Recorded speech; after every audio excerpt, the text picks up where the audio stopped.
Yeah.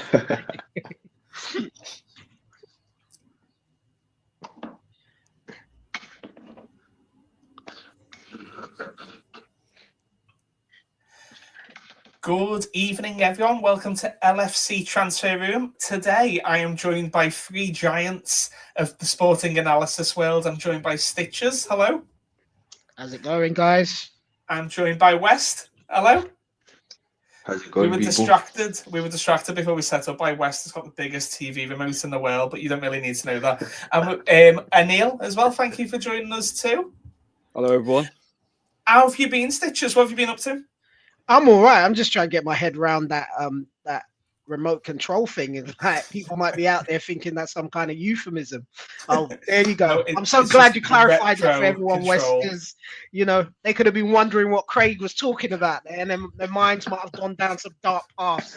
I know What what have our I listeners are like. dialed into here? How you doing, West? You okay?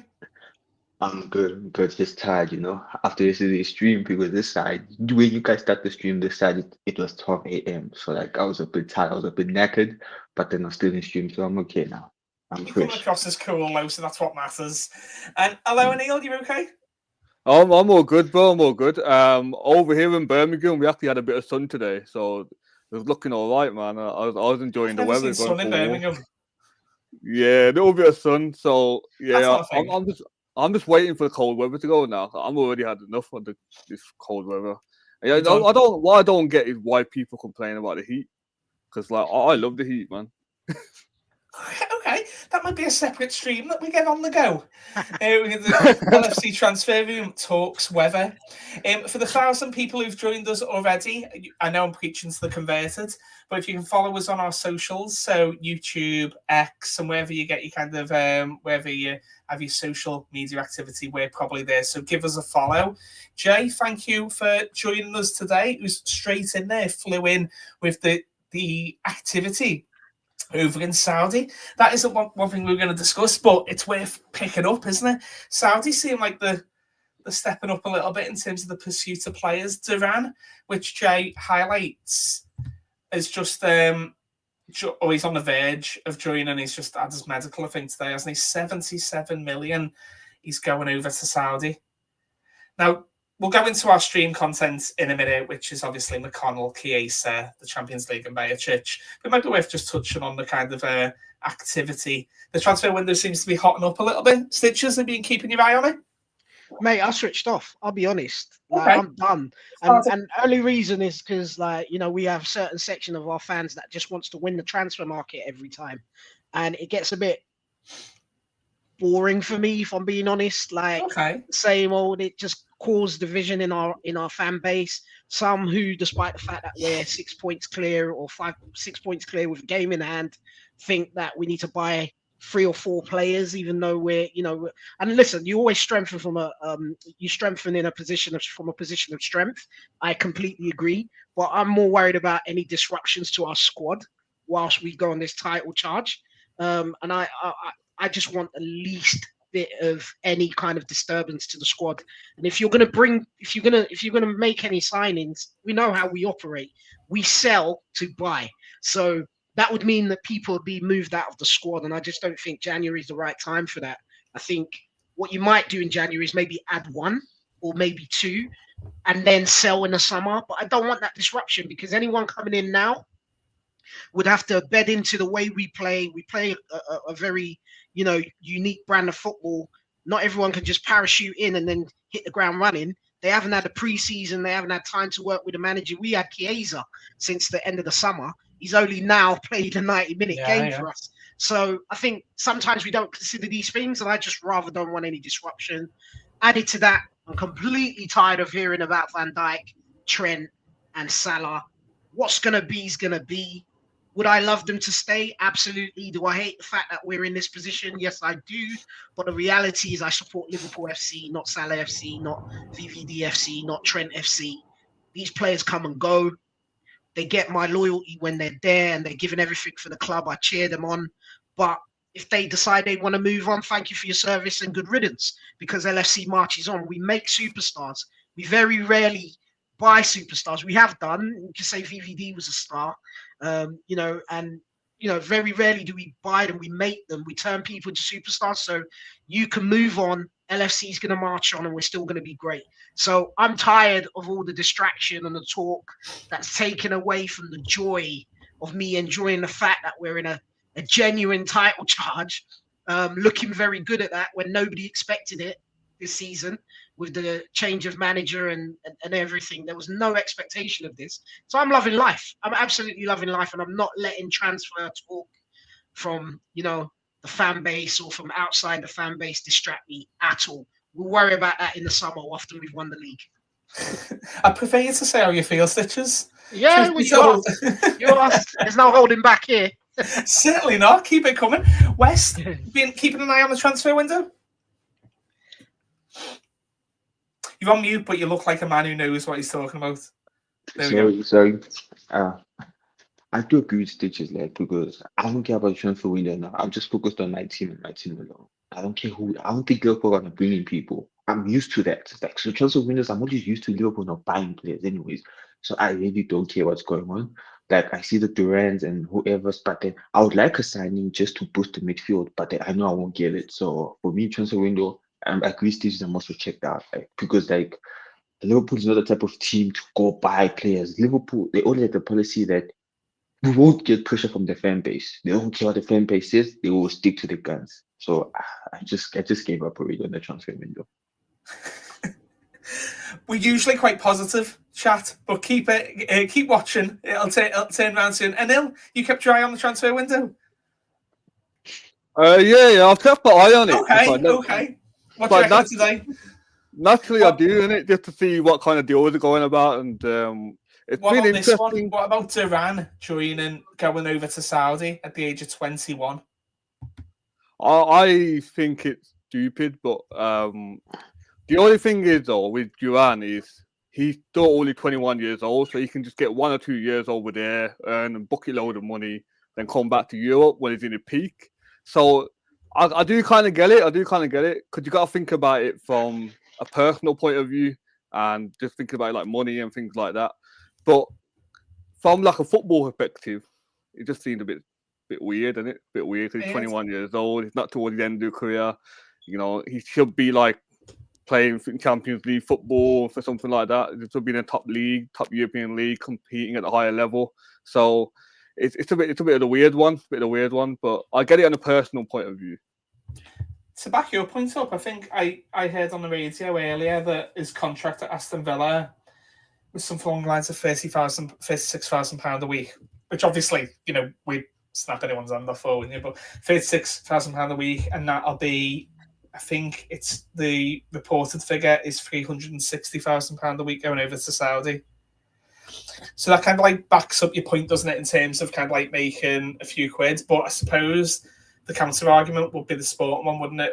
Obviously, you know, humanities aside, in terms of kind of like the fact that the standard of football and when he's coming into his developmental years wouldn't be at the standard of other 21-year-olds who are playing in the Premier League, who are fast-paced, strong, and if it could hinder him.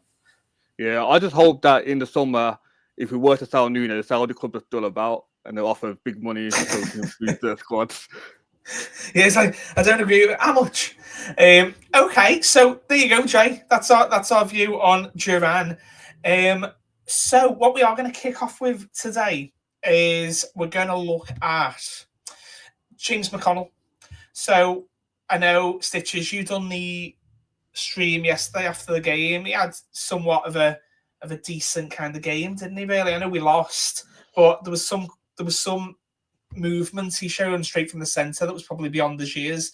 Only 20 years old, and there was a number of occasions where when the play was just getting a little bit stuck together, he managed to have his head on that swivel, but also had that energy to get past a little bit of traffic. What did you make of his game yesterday?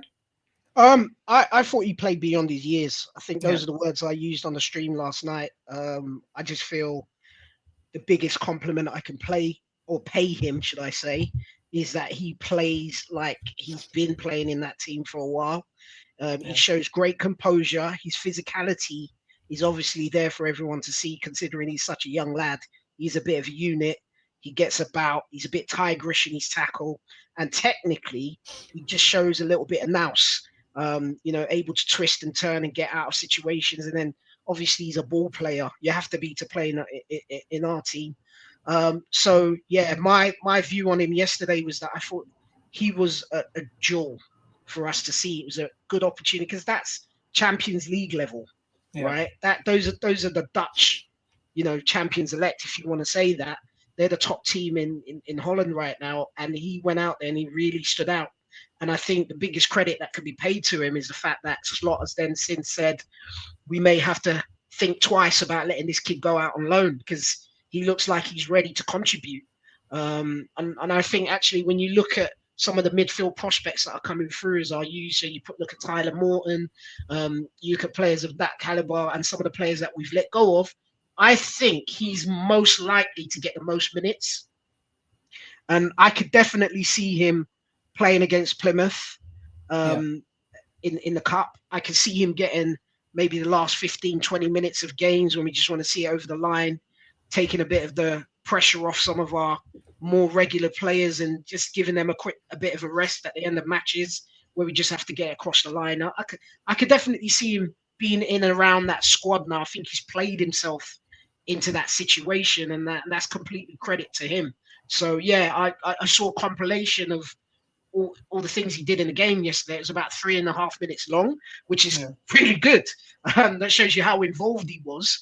And then the other big compliment that I want to pay him, having seen him in a number of games now, is his versatility. And I think that's another star factor. The fact that he can play the 6, he can play the 8, he can even maybe play the box-to-box 10 that we like to play. I've even seen him fill in at right back as well. So I think that's going to stand him in good stead. I think as a modern-day player, you've got to have that diversity in your game, that ability to fill different roles and play in a different way and play different positions. And I think the fact that he's demonstrated that for Slot is going to go a long way. And the fact that you can rely on him and you're getting a good baseline performance from him, let's say maybe a 7 out of 10 as a minimum when he comes on, I think that's what you need, that consistency and that ability to deliver. So I think he's done himself a world of good in that match. And, it's another one coming through the academy that's potentially going to save us millions because he's an option to use. And if it doesn't work out in the long term, it's an asset that we can sell on and bring complete value into the club. So it's a win-win. It's all good. I think McConnell is definitely one that needs to be lauded right now. Absolutely. Thank you for that insight. Anil, Jay's made the message, just kind of sent us a message even saying, he's got high effort, high work rate, but does he have that athleticism? What do you think, Anil? I think he does. I think he's one of those all-rounded type midfield players. As Ditchy said, he does have that versatility to play in different roles and different positions. I don't know why I couldn't get that word out properly. Yeah, but he's a good player. You know what you mean. Yeah, he's a good player. Every time he's played, I've always been quietly impressed with him. He doesn't exactly blow me away like some young players. Like when Kwanzaa broke in last season, broke in the team, I thought he was phenomenal from the start.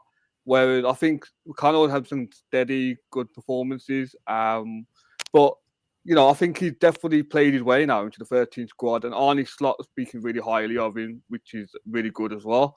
So, because I think he's very, very much like an Arne Slot type midfield player. So, I reckon he might even have it he might even put himself ahead of Endo. So, in some games now, we might bring him on rather than Endo because he's more type of midfield that Slot would want. So, yeah, I've got nothing but good word to say about him. He's put in good performance. His work rate is incredible. He's just so good on the ball. He's just so composed. He's got no fear, and I think that's one of the good things I've noticed in the recent season as well. A lot of these young players that coming through, whether it's Bobby Clark or McConnell, kind of Bradley, they have this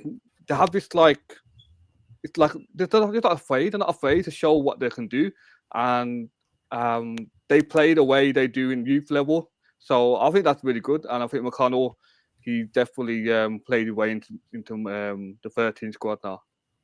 I think Dexter's backing your point up, isn't he? He's saying he's the kind of player that doesn't really do anything flash, but brings the quality that can't be understated. Leslie, thank you for joining us again. Leslie kind of commented to say, you generally have to be told what his strong foot is. Watching him, you generally can't tell. He's so good with both his feet and likes to throw himself about a bit. Scousers love someone who can just throw themselves in, don't they? West, do you agree? Had a decent game? Yeah, he did. Like when I saw him, it's like, yeah, for me, man, you don't have to do the flashes like the other comments said. Just show simpleness, keep the ball, be quality, like know what you're doing with the ball. And that's what McConnell bring. He kept the game simple. He didn't do much, like trying to prove a point to the manager. He just played his game and played it, and I like about him. Yesterday, I saw him doing turns, taking players on. I like that, throwing himself. I like that about a player. That's my favorite type of player, which will keep things simple. You're a midfielder. You don't have to be like some Thiago Cantara, which I love Thiago, but then play your game, keep it simple. So, and like, yeah, I wouldn't be surprised if he's in the team sheet. Like, the starting 11 in the team sheet in the Bournemouth game. I wouldn't be surprised, to be honest, because like the way he felt good. And I think this season he might play more games in the Premier League, to be honest. For me, it was that kind of like, I hadn't really seen it from him before, really, from watching some of the youth games and, his appearances in the League Cup, and that is how quick he could get past 10 yards. So I know Jay was talking about athleticism, but he can move quick with the ball at his feet. There was a number of times where there was just quite a bit of traffic and he could just open it up a little bit with just a couple of touches. That was what I found quite Gravenberch. But at the same time, he's got that kind of ability just to find a little bit of space. Stitchy was saying about that Dutch system a little bit earlier, just that ability just to read space and just take a yard either side just to open it up a little bit. Stitches, did anyone else? I know this is kind of like repeating potentially on some of your stream yesterday, but was there anyone else that stood out for you yesterday? Well, we talked about Chiesa quite a bit. It was nice to see him get 90 minutes under his belt. We talked about the qualities he brought in terms of his footwork, brilliant technical ability on the ball, able to manipulate the ball in tight spaces with one or two players on him, which was absolutely fantastic. But also, as much as he did well, I think that there could be improvements in his decision making. There were times where he cut inside and took a shot where he could have maybe laid it off, and maybe we're being harsh, but I think that's probably comes from the eagerness of wanting to, make a mark and put a stamp down in the team and really have an impact. But when he's a little bit more relaxed and settled about his position in the squad and the fact that he's going to get games, you might see him making better decisions in those situations. Yeah. We also talked about the reason why we might not have been seeing so much of him is that whilst he did try to press really well, there were times where it was kind of half-assed. It was kind of like in between, or he would start a press and then make a second press, but he wouldn't go on and make the third, which we're used to seeing from our players, where you're just relentlessly pressing. You see him press, then he press, and then you see him just kind of and then he's kind of dies down, and then he walks. You see him walking whilst the attack is going on, and that's not something that Slot's going to really appreciate. He wants to see players still tracking back, still working hard all the way, and I think these are the little things that will start coming into his game. Yeah. And I definitely think he has a big part to play in the final furlong of the season. I think that, having a player of that quality, I mean, people have to remember this guy was worth over 80,000 euros at one point. We were being quoted supposedly for his services. And, we've managed to steal him for what was it?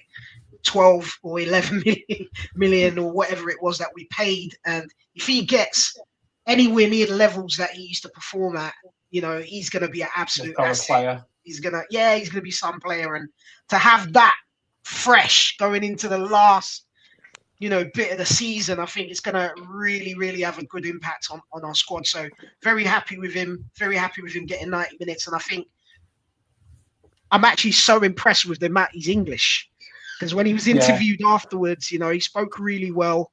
I love it when a player puts out that their heart is at the club. All this rumours we've been hearing about him being homesick, wanting to go home. I think that interview would have dispelled all of that, because it really showed that he wants to be here. He loves the environment. He talked about the spirit in the team.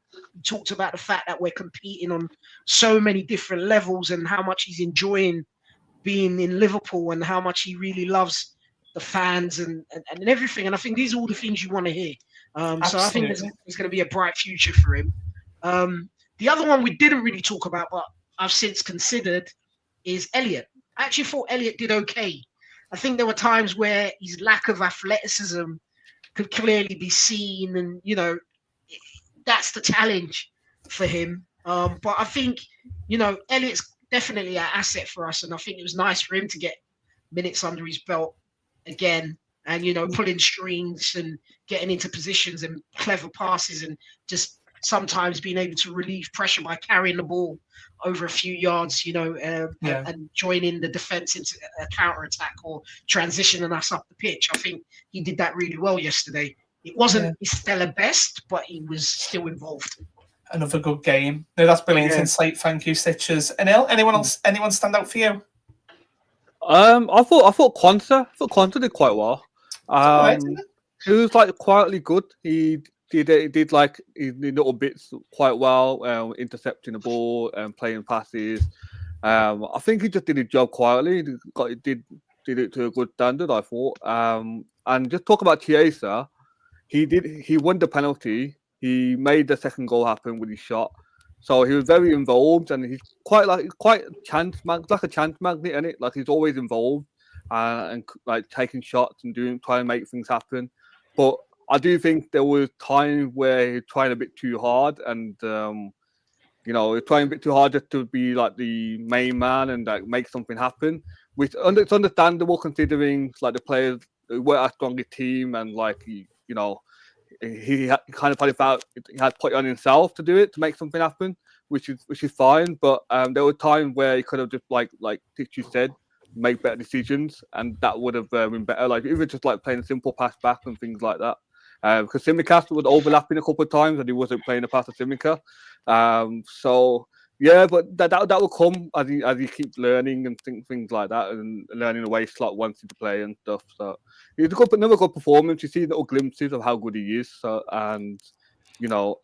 so it'll be a big asset in the second half of the season, and especially those games where when Salah's not performing, if we get Chiesa off the bench and he's on it straight away, that could make a big difference in some of the matches. Absolutely brilliant. Thank you, Anil. No, Jay, we're not going to talk about Rob Howard centre-back. We're not going to have that conversation today. Maybe later. West, anyone stand out for you yesterday? For me, it was Chiesa. But to talk about Stitches and Anil's point, I think I watched Italian football. So I watched Juventus before he got kicked out this time, but then I've seen that Chiesa was the main guy. I remember Italy for the World Cup. People were very feared. I remember Italy had to qualify, and Chiesa had an ACL. People were actually very scared that Chiesa is not sure how we're going to win. He's the main point of our players. Even Italy, when they won the Euros, he was their main guy. So now with Chiesa, he used to be that guy in Juventus. Then he came to Liverpool. Oh, I'm behind Salah now. Now you see Salah is the main guy now. So of course, he's trying to do too much. He's trying to be that guy like he was back 2 years ago. That's why he was ghosted for 80 million. He was that main guy for Juventus, main guy for Italy, and even Italian coach said for Chiesa to enter my squad, he must come back to Italy. I don't think that's a great idea because you've done your stuff at Italy. You have to try a new challenge, learn to adapt. So when it comes to Chiesa, because I actually like Chiesa. He was a player which I wish I signed years back. When he was in Florentino. Then he went to Juventus, then he came to us. So I was really happy when he came. But then for Chiesa, I think he still needs more game time. And I agree with Anil. If Salah is having a bit of a leg of day, put Chiesa in because he's a bit lively also. I see Stitches is shaking his head, but then you must try something new. You cannot be sticking to Salah all the time. Salah is a great player, but we cannot be all the time gung-ho Salah, because Salah is too predictable. Salah gets too predictable. Look at Nico Williams. He locked Salah up in the Northern first game with Liverpool, and then against Bournemouth, they put past his head top. So it's and look at Dalot. So now, I'm not saying take Salah out, but then try something different. That's what I'm saying. Can I respond to that? Just of course. My whole point is, why Salah? Why 70% of your chances and goals? Why would you take that off? Take someone else off and play both of them. Like, Okay, I'm okay, all for okay. you. I'm all for you in terms of playing Chiesa, but why at the cost of the guy that's responsible for most of our goals? I haven't finished my point. Let me just land with this, right? So this guy's been playing in the league for 7 seasons. Do you not think that opposition teams adapt and come up with ways to stop him from playing, to stifle the spaces that he likes to operate in, to create defensive situations where he can be managed? Of course, they're going to do that at some point in a season where he's absolutely scoring a ridiculous amount of goals. What happens is they come up with ways to stop him. Then he evolves again. Then he comes up with a new solution and then goes on another run of scoring goals. Look, we're not going to have Salah forever. We're not. Let's just all agree on that. We will have to find a solution for replacing 70% of our goals, either through him scoring them or him creating them, right? We will have to find a replacement. But right now, whilst he's performing like that, you're going to have to take a game or two where he doesn't perform. But that's the thing. That's the magic of Salah. The fact that you can shut him down for 91 minutes and then he scores 2 goals in the 93rd and the 92nd. Like, that's why you can't take that kind of player off. I absolutely agree that Chiesa, maybe in the long term, may be that guy, but he currently isn't. He's clearly not ready, which is why the manager's not using him in that way. But if you're going to say bring him on to change the game or change the dynamics, well, Slot has done that. He brought Chiesa on, and he brought on and kept Salah on when we won the game against Nottingham Forest, right? And we really went for them. We went for the jugular. That's how you change the game. You don't change the game by taking off 70% of your goals and putting him on the bench to bring in a guy that's not quite ready to perform, for 90 minutes yet and might win you the game. You bring in a guy that's likely to win you the game. You keep him on. That's my argument. I think we agree in terms of having other options. There's no dispute in that. But I'm just confused as to why the go-to guy that West and others want to call for to be taken off is always Mo Salah. Why? And before we continue with that, I am not quite ready to replace Mo Salah. So I'm not ready to have that. My heart is not ready to have that conversation. Yeah. What I am ready to do, though, is to say thank you to the 3,000 people following us already. Make sure you follow us on our socials. I'm sure you already are. Why wouldn't you be? You can set notifications to see the unbelievable insight of Stitchers, West and Anil going forward, so you can be notified of when we go live. We'll come back to Chiesa in a moment because he's done some quotes that if chat hasn't seen it yet, will probably align incredibly well with fans of Liverpool. But before we get there, we smashed the Champions League group stage. Is it a group? Is it a group when it's that big? Big group. We smashed the group, finished top of the league, to an ability to pull out a weakened 11 and still finish top of the league. Unbelievable kind of performance. Now, because of that, we will get either the French trio, trois, of either, yes, I speak a little bit of French, as in that was the only bit of French I can speak. We either get, at the moment, although I'm open to question, is Paris Saint-Germain, Monaco, Brest, or Benfica. So chat, there's 3,000 people watching. Put a couple of your comments in. Who do you want in the next stage of the Champions League draw? Now, to give you insight, just in case you're not used to watching Liga, Paris Saint-Germain are obviously flying top of the league, as you'd imagine. Monaco are third. Brest are mid-table, 8th. They're having that kind of like Champions League finish, bounce, managing European football with domestic, the mid-table at the minute. And then obviously Benfica. Benfica are obviously going for the top of the table. They're currently second. So chat, who do you want in the next stage? And while you're considering that, Anil, who do you want in the next stage of the Champions League? Who do you want in the last 16?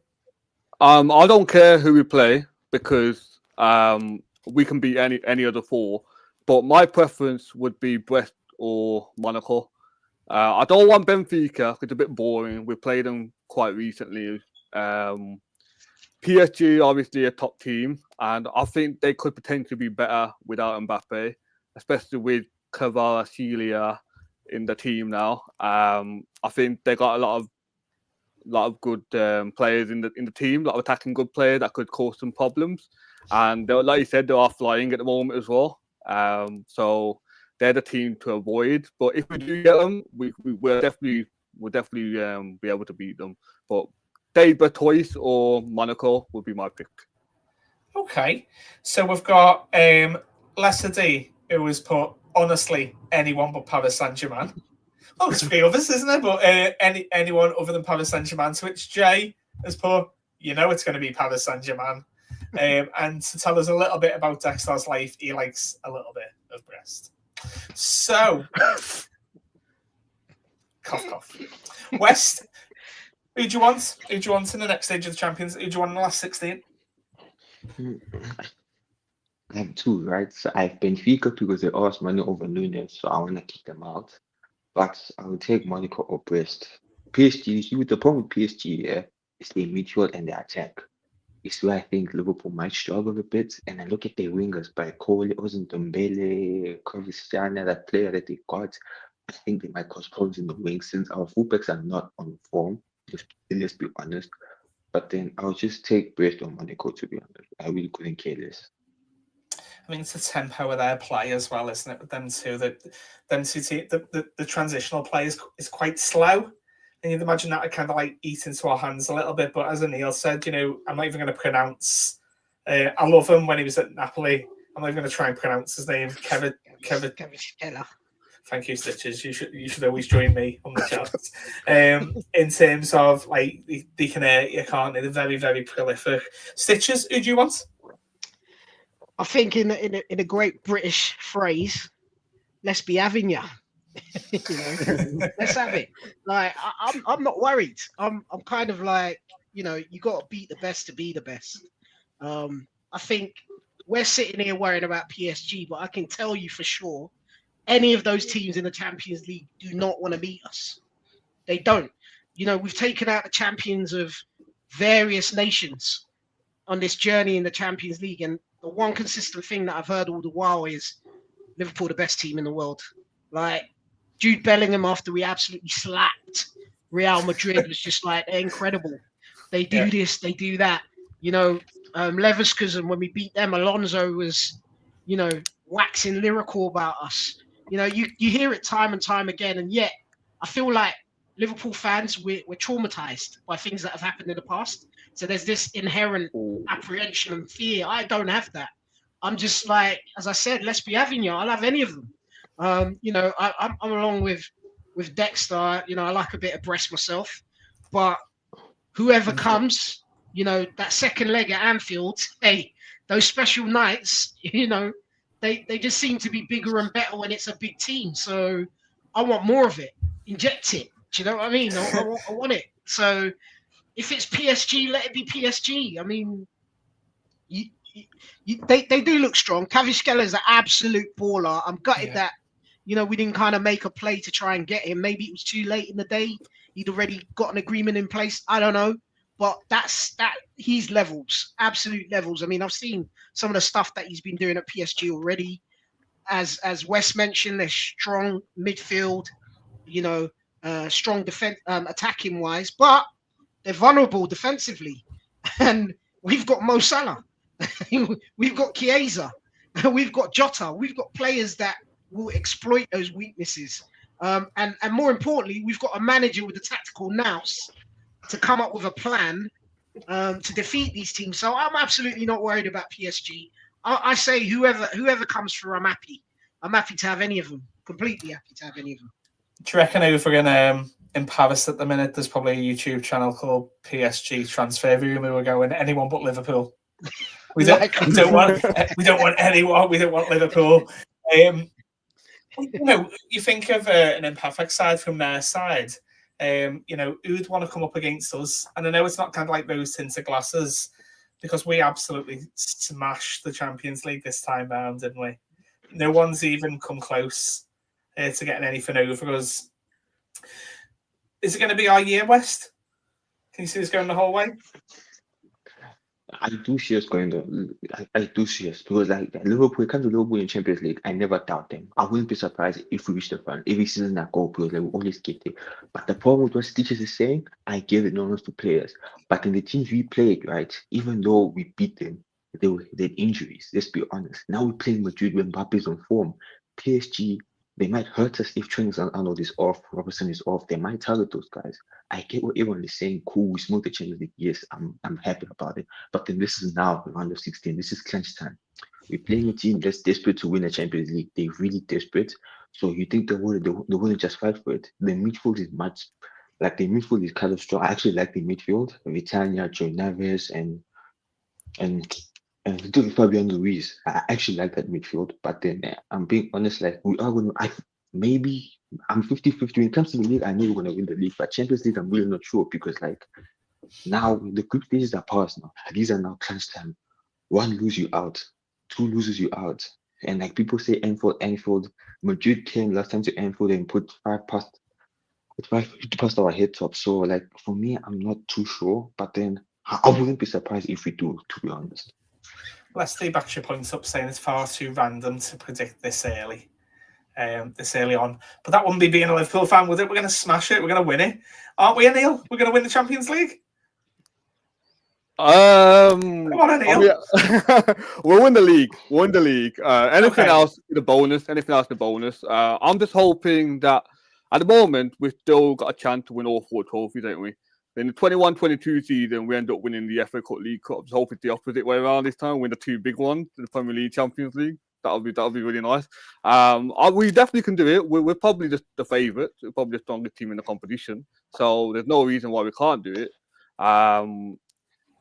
It's just who left in the competition do you look at and think, oh, that'll be a tough one? Atalanta. The only one, Barca for me. Barca? Yeah, but we won't play them to the final in our route anyway. So yeah. So for you, Anil, you're looking at it and thinking Barca's potentially the one that you're looking at and thinking, oh, that'd be a tricky fixture. Yeah, they're the only team that I was really worried about, to be honest. Any other team, I'm confident we can beat. But I still would like to have it easy as possible because that could help us in other competition as well. So if we had like Brest, for example, instead of PSG, it means we could maybe play a slightly weaker team and we can go stronger in the league matches or something like that.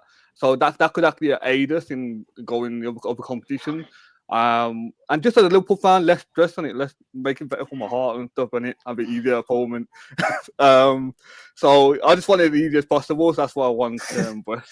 We don't do things easy at Liverpool. We just don't do it easy. Yeah. Leicester has made reference to Inter Milan. So obviously they look very strong, don't they, defensively anyway. They're strong. Real Madrid and Atalanta is what they go on about to kind of like say they'd like to avoid. Stitches, you highlighted Atalanta. That was the first one that came out your mouth. Yeah, because I think I've still got trauma from the last time we played them. I've never seen my team get bullied in that fashion. Yeah.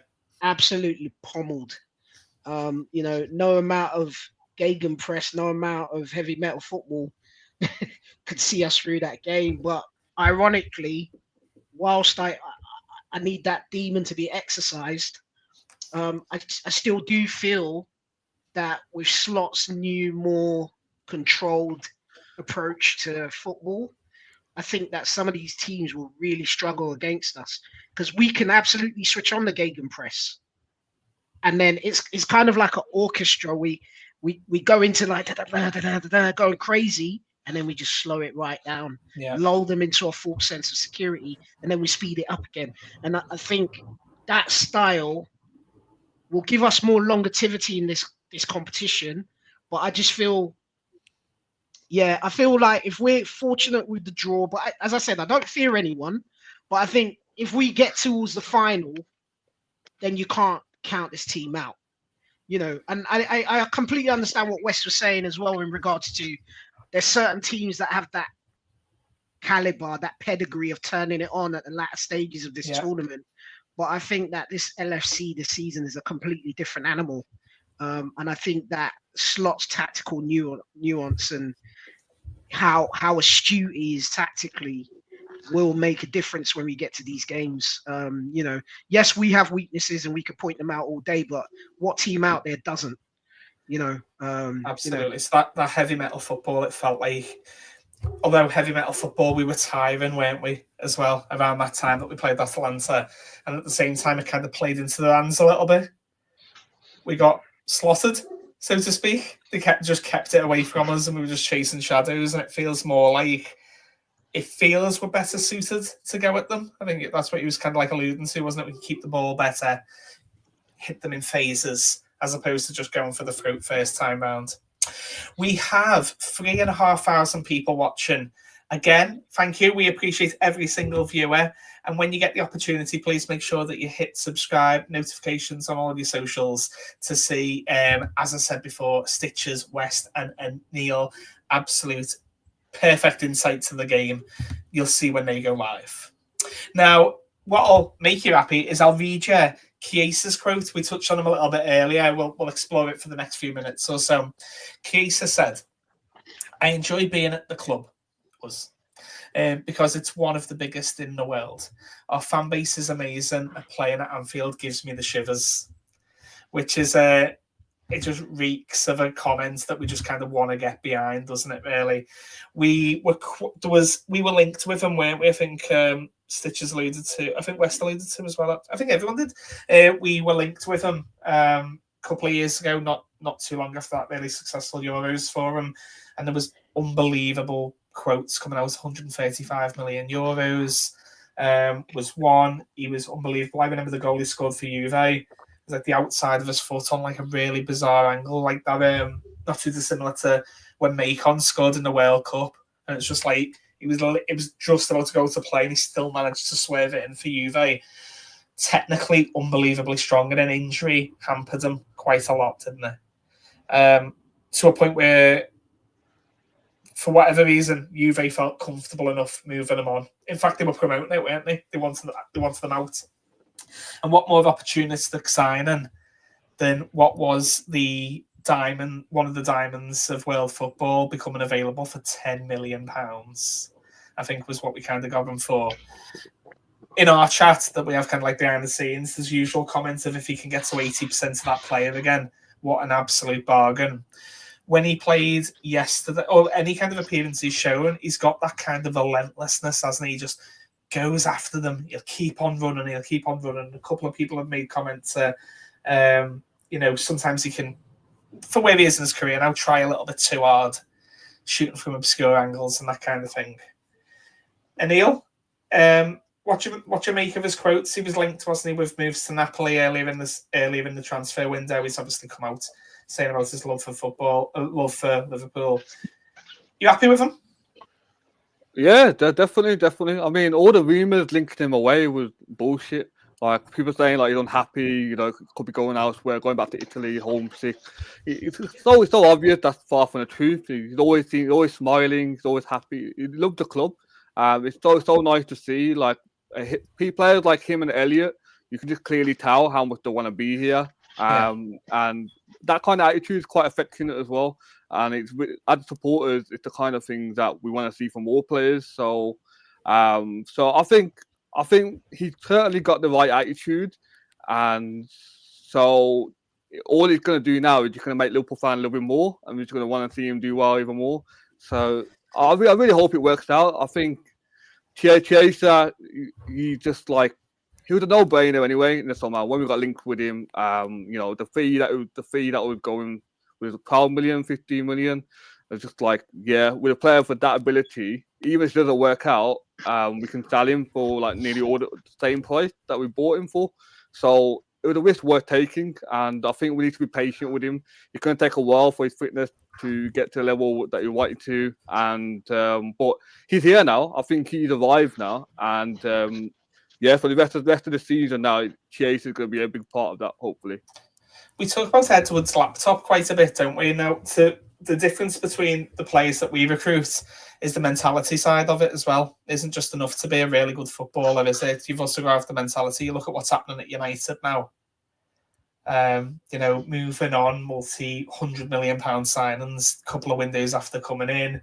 Marcus Rashford, come through the youth ranks at United as well, accusations about attitude and that kind of thing. When we do get our signings in, there's never an attitude problem, really. We've never had anyone in of recent year that you kind of like look back and think the mentality's not right. Chiesa feels like another one of them, doesn't he? Really driven. You don't see anything about him outside of the football world. West, happy with the signing of Chiesa? I'm happy. I'm happy with his quotes. What he said, like, I was happy that if he left. Like as I said before, like I actually like the player. He's actually my favorite players. So I was really happy that he said those quotes, like what he feels about Liverpool, because he will give me more. Because now he's playing more now, not more like at Juventus, but then he's coming back. He's coming up to speed now, which I'm happy about.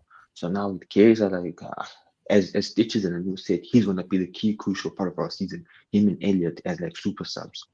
So yeah. Just because I think some players just require feeling themselves around the game a little bit, don't they? They kind of like come in, a few touches, try and get a touch in early is usually one of the terms used in football, isn't it? Chiesa doesn't really need that, does he? He just flies in, which we love to see, don't we?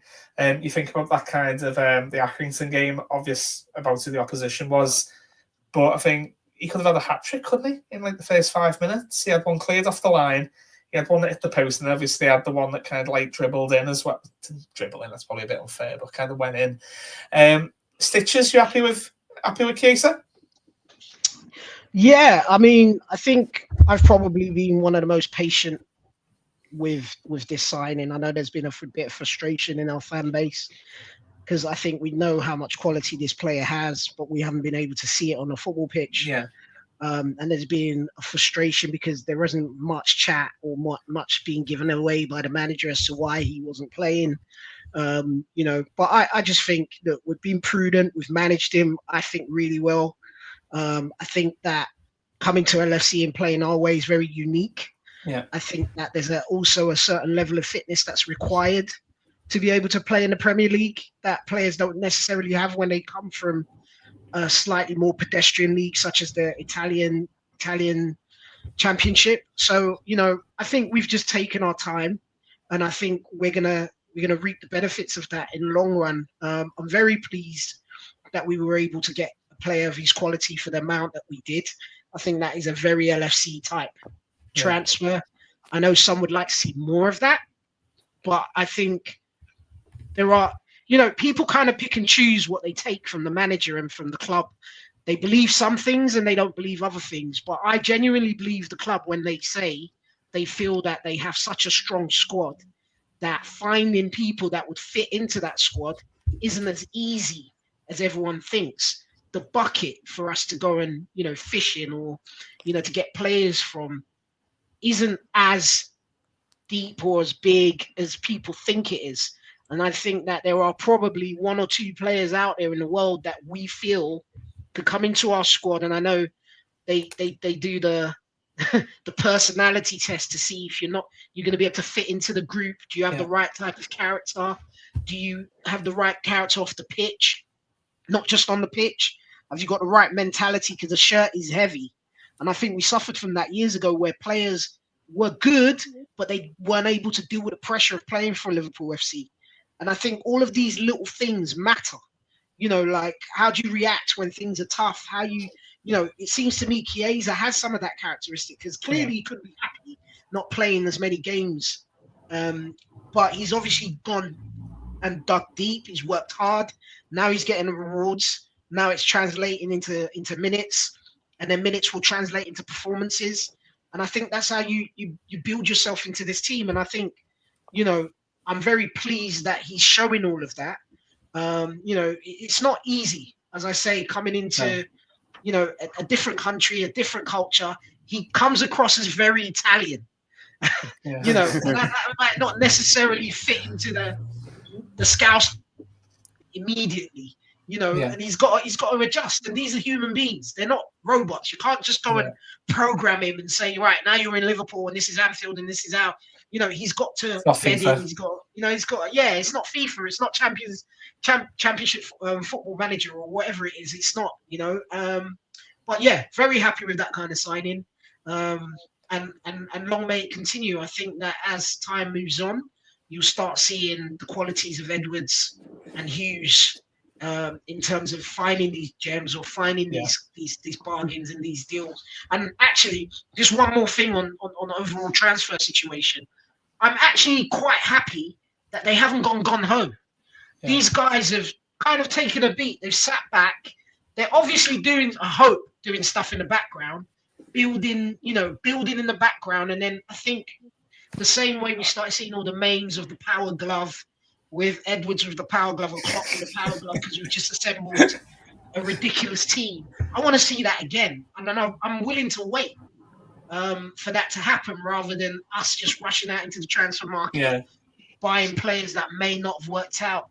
I now know that if we make signings going forwards, the amount of due diligence that would have been done to ensure that these are the right type of players are just going to be outrageous. And that doesn't mean they'll get it right every single time, but we know that there's a plan and there's a method to the madness. But we get it right better than most. When except Brighton, that's just a different kind of kettle of fish, isn't it? When that said, when he come in, I was completely 100% behind the fact that he needs to absolutely assess his squad, doesn't he, and see exactly what he needs. It made sense not to go for anyone really, but we did, didn't we? There was two kind of positions that we significantly highlighted. One was the deal that, from what I understand, was like 90% done for Anthony Gordon, and it kind of like fell through in the 11th hour. He had some medical, didn't he? It was due to have a medical over with England, and the other one was obviously Zubamendi in the number 6 role. Now, obviously, we know that Gravenberch, blooming hell, a man reborn, isn't he? And he's still young. But when he came in, it's obvious that kind of like we went for a particular type of number 6. Now, there's not many Zubamendis, are there? Now, obviously, he preferred Mountains at the time, and that's absolutely fine. But we went for a particular style of 6 and another winger.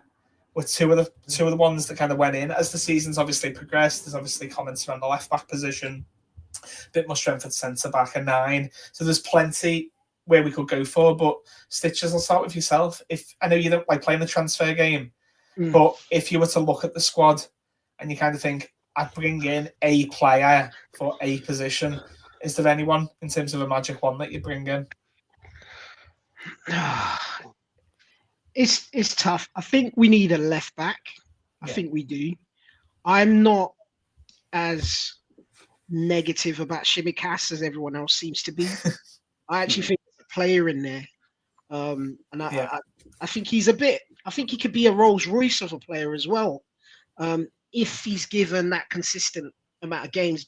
Being parachuted in, parachuted out, it's not the best. And I think Robbo has been an amazing servant to the club.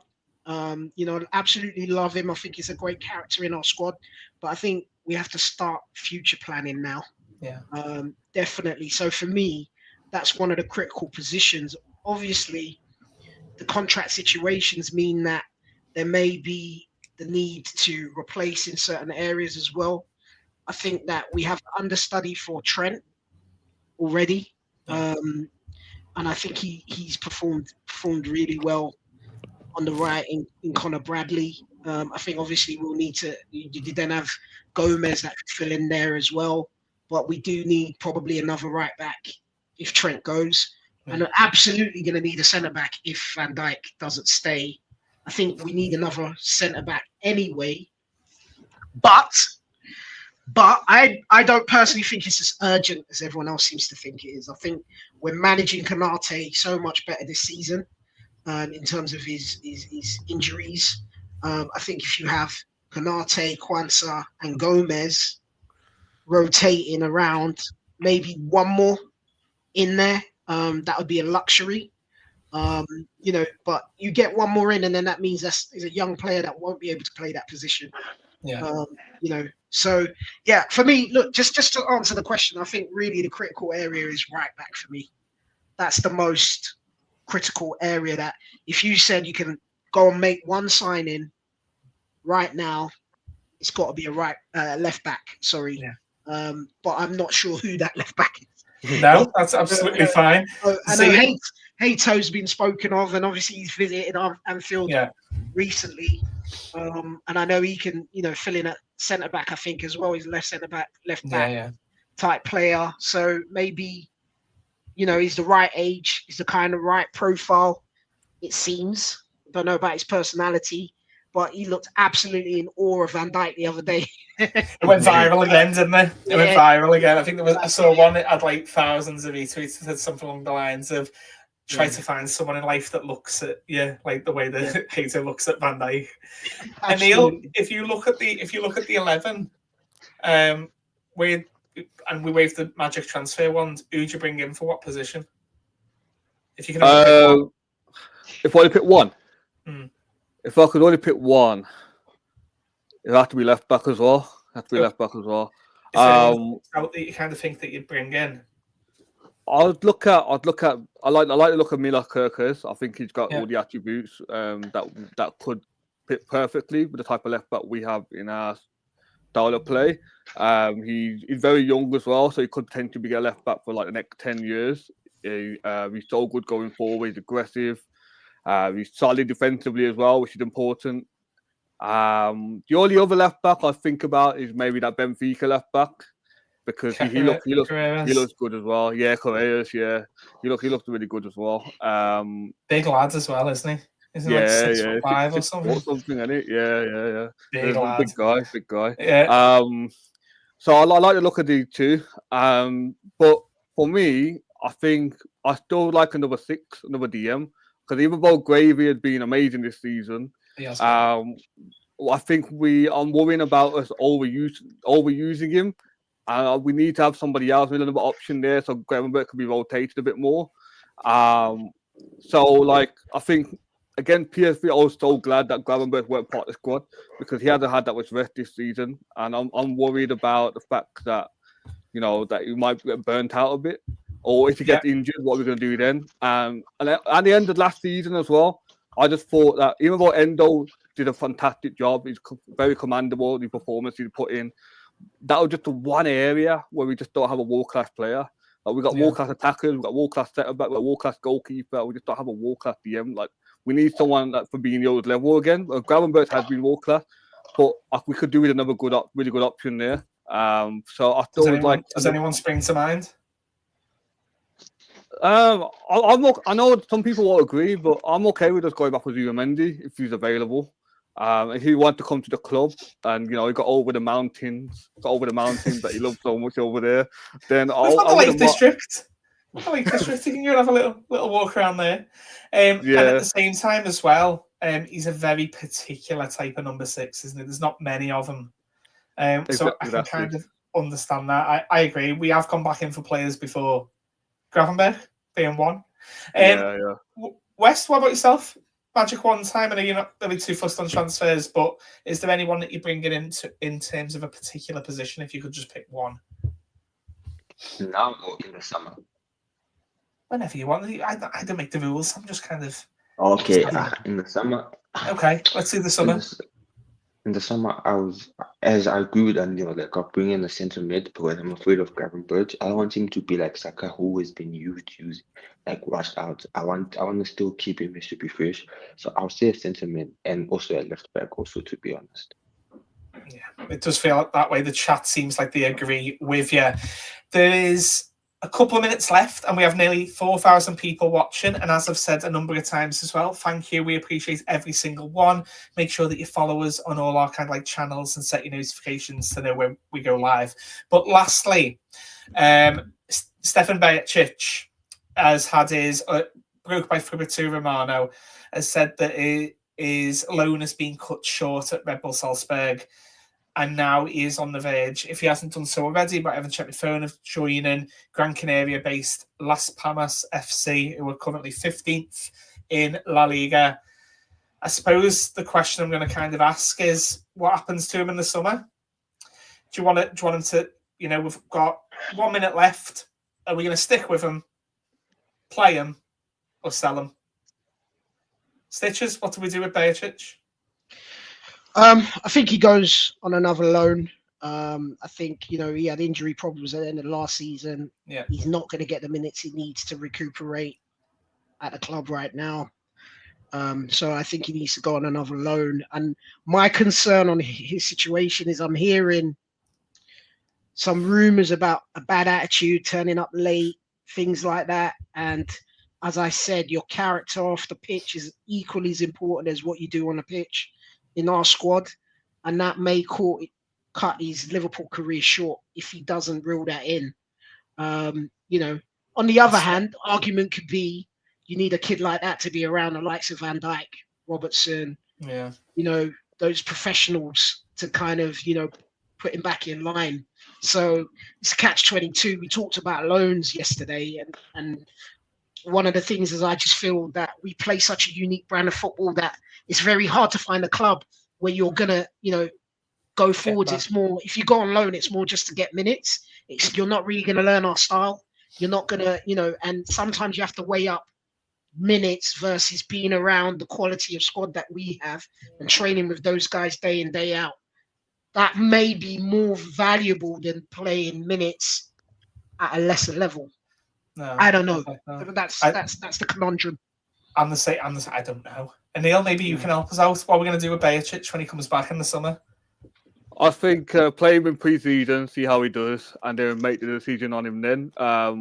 Personally, I like Bajcetic. He's exactly one of those young players that when he came into the team, he excited me a lot. I thought he was really good. Wasn't he? When he first came. I remember his goal against Villa as well. Like he put into good performances. I remember how the way Klopp used to talk about him as well, saying like he's like got the Spanish ball playing ability, and then he's got the Serbian defensive ability. He got really good attributes, and I really like the type of player he could potentially become a top player. So I hope it does work out. I hope it does work out for him, and so.